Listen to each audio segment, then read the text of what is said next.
Book the daily stoic chapter 23 the truth about money. इसमें इन्होंने क्वेट किया है सेनेका ऑन कॉन्सोलेशन द हेल्विया का एक चैप्टर या कुछ पैराग्राफ। यहाँ पे कह रहे हैं कि हम कुछ रियली रिच लोगों के पास जाते हैं, अगर उनको देखते हैं तो ऐसे ओकेज़न होते हैं जब वो बिल्कुल पुअर जैसे दिखते हैं। तो यहाँ पे कह रहे हैं कि व्हेन दे ट्रैवल अब्रॉड, जब वो विदेश में यात्रा करते हैं तो बिल्कुल पुअर की तरह होते हैं, क्योंकि उनके बैगेज जो है रेस्ट्रिक्ट कर दिए जाते हैं।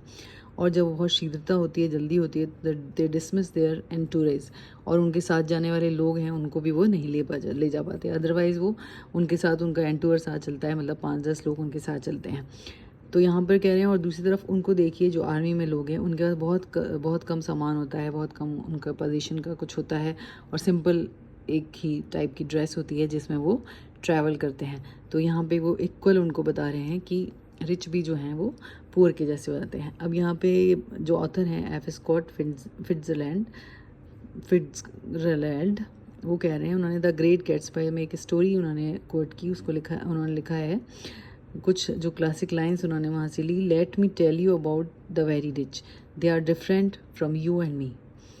फिर उनके कुछ साल बाद, उनकी जब ये स्टोरी पब्लिश हुई, उसके बाद उनके फ्रेंड हेमिंगवे ने उनको लिखा कि yes they have more money, कि रिच में जो है यही अंतर क्या है मेरे में और एक रिच आदमी में, कि उनके पास ज़्यादा मनी है। फिर आगे कह रहे हैं कि सेनेका का जो मोस्ट रिचेस्ट पर्सन है, वो उसकी लाइफ में और कुछ ज़्यादा चेंजेस नहीं हैं, और वो अपनी लाइफ की सारी प्रॉब्लम्स मनी से सॉल्व नहीं कर सकता। जैसे कि और जो हम लोग सोचते हैं कि मनी आए तो सारी प्रॉब्लम सॉल्व हो जाएंगी, तो ऐसा नहीं हो सकता। इनफैक्ट कोई भी जो मटेरियलिस्टिक चीज़ें हैं वो हमारी चीज़ों को सॉल्व नहीं कर सकती हैं, वो सिर्फ एक्सटर्नल इश्यूज़ को सॉल्व कर सकती हैं, बट इंटरनल इश्यूज़ जो हैं वो उससे फिक्स नहीं हो सकते हैं। फिर कुछ समय बाद हेमिंगवे ने फिर उसको लेटर लिखा फिट्जरलैंड को।